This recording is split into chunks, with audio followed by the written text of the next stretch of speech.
হয়তো 14ই নভেম্বর নরেন্দ্র মোদীর এই যে প্রাইম মিনিস্টার থাকছেন কি থাকছেন না এই ভাগ্য নির্ধারণ 14ই নভেম্বরই হয়ে যাবে। তো এখন যে ব্যাপারটা হচ্ছে যে কিভাবে নরেন্দ্র মোদীর ক্ষমতা চলে যাবে বা নরেন্দ্র মোদীর ক্ষমতা থাকতে পারে এই ব্যাপারটা নিয়ে একটু আমরা আলোচনা করি। তো প্রথমত হচ্ছে বর্তমান বিহার ইলেকশন চলছে, দুইটা ফেজে বিহার ইলেকশন চলছে। একটা ফেজ হচ্ছে গতকাল সম্পন্ন হয়ে গেছে, যেখানে বিহারের বিধানসভা ইলেকশনের সর্বোচ্চ ভোট পড়ছে 66% ভোট পড়ছে আর কি বিধানসভা ইলেকশনে, যেটা বিহারের বিধানসভা ইতিহাসের প্রথম।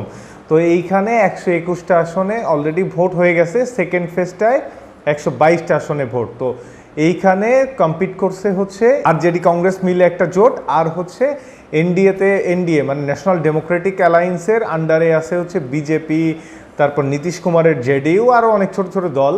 তো এইখানে যে মূল ব্যাপারটা হচ্ছে নরেন্দ্র মোদী প্রাইম মিনিস্টার হিসেবে থাকছেন কি থাকছেন না এই বিহার ইলেকশনের উপর ডিপেন্ড করছে। সেটা কেমন ওইখানে বুঝাই বলি। ভারতবর্ষে গত 3 টার্ম ধরে নরেন্দ্র মোদী প্রাইম মিনিস্টারের দায়িত্ব পালন করছেন। এইখানে প্রথম যে 2বার নরেন্দ্র মোদী প্রাইম মিনিস্টারের দায়িত্ব পালন করেছিলেন সেইখানে বিজেপির সিঙ্গেল মেজরিটি ছিল, মানে একক সংখ্যাগরিষ্ঠতায় বিজেপি সরকার গঠন করার মতো সক্ষমতা ছিল।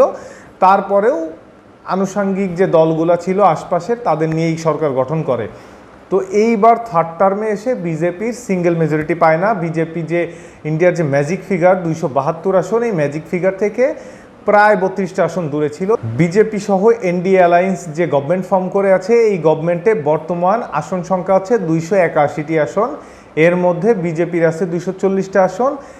এখানে আবার নীতিশ কুমারের দল যে জেডিইউ, জনতা দল ইউনাইটেড, এই দলের কন্ট্রিবিউশন আছে 12 জন এমপির। এখন এই 12 জন এমপি নীতিশ কুমারের দলের, এখন এই 12 জন এমপির যদি সাপোর্ট কোনোভাবে সেন্ট্রাল থেকে মোদি গভর্নমেন্টের উপর থেকে উইথড্র করে নেয়, তাতে এখন আসছে 281টা সিট। তো তখন 12টা চলে গেলে ওই যে মেজরিটি 272 যে ম্যাজিক ফিগার, ওই ম্যাজিক ফিগার থেকে গভর্নমেন্ট ফল করবে। তো তখন নরেন্দ্র মোদী আর প্রাইম মিনিস্টার থাকতে পারবেন না। হয় নতুন করে ইলেকশন হবে, অথবা হচ্ছে নতুন করে জোট গঠন করে নতুন একজন প্রাইম মিনিস্টার আসবেন। তো এইখানে জেডিইউ মানে নীতিশ কুমারের দল উইথড্র করে নিতে পারে তাদের সমর্থন, সেই ব্যাপারটা বলি।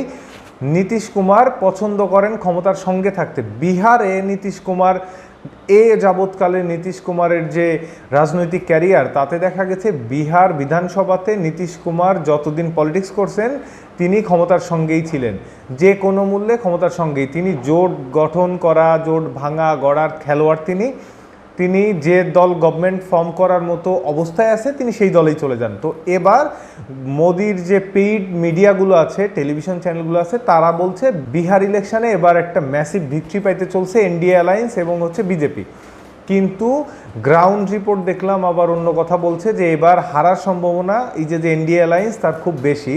কারণ হচ্ছে এই যে রাহুল গান্ধী নরেন্দ্র মোদীকে ঘিরে ফেলেছেন ভোট চুরির অভিযোগে। এই অভিযোগ থেকে নরেন্দ্র মোদী নিজেকে এখনও মুক্ত করতে পারেন নাই। তো মোটামুটি মানুষ তো বুঝে চোর শেষরের সঙ্গে তো আর মানুষ থাকবে না। তো সেটা যেটাই হোক না কেন, বিজেপি বা হচ্ছে এই যে তাদের যে জোট এনডিএ অ্যালায়েন্স, এই অ্যালায়েন্সটা যদি কোনোভাবে হেরে যায়, নীতিশ কুমার দেখা গেল মুখ্যমন্ত্রিত্বর লোভে, ক্ষমতার সঙ্গে থাকার লোভে ওই কংগ্রেসের যে অ্যালায়েন্স আছে তাদের সঙ্গে নতুন করে যে জোট গঠন করে ফেলবে। সেন্ট্রাল থেকে তাদের যে সমর্থন ছিল এনডিএ গভর্নমেন্টের সাথে, এই সমর্থনটা যদি নীতিশ কুমার কোনোভাবে উইথড্র করে নেয়, তো তাহলে বিজেপির যে কোলাবোরেশন গভর্নমেন্ট যে এবার ছিল, এই কোলাবোরেটিভ গভর্নমেন্টটা মেজরিটি হারাবে। মেজরিটি হারাইলে নরেন্দ্র মোদী আর প্রাইম মিনিস্টার থাকতে পারবে না। তো প্রাইম মিনিস্টার যদি না থাকতে পারে, তো তখন তো নতুন গভর্নমেন্ট ফর্ম, নতুন প্রাইম মিনিস্টার, অথবা যদি কোনো দলের সম্মতি বা কোলাবোরেটিভ এই যে গভর্নমেন্ট ফর্ম, এতে যদি সম্মতি না মেলে, তো তখন কি করতে হবে, নতুন করে ইলেকশন হবে। তো এইবার হচ্ছে নরেন্দ্র মোদীর বাঁচা মরার লড়াই এই বিহার ইলেকশনে নরেন্দ্র মোদী আর অমিত শাহ নিজের জীবন লাগাই দিয়েছেন যে কোনো মূল্যে জিততেই হবে। এখন যে বিষয়টা হচ্ছে সেটা হচ্ছে, যদি কোনোভাবে এনডিএ অ্যালায়েন্স এই বিহার ইলেকশনে হেরে যায়, মোটামুটি হারারই প্রবল একটা সম্ভাবনা রয়েছে, তাহলে 14 তারিখে নরেন্দ্র মোদীর হয়তো কপাল পুড়বে। নরেন্দ্র মোদী আর প্রাইম মিনিস্টার হিসেবে ভারতবর্ষে হয়তো এটাই তার শেষ টার্ম, এরপরে হয়তো তাকে আর প্রাইম মিনিস্টার হিসেবে দেখা যাবে না।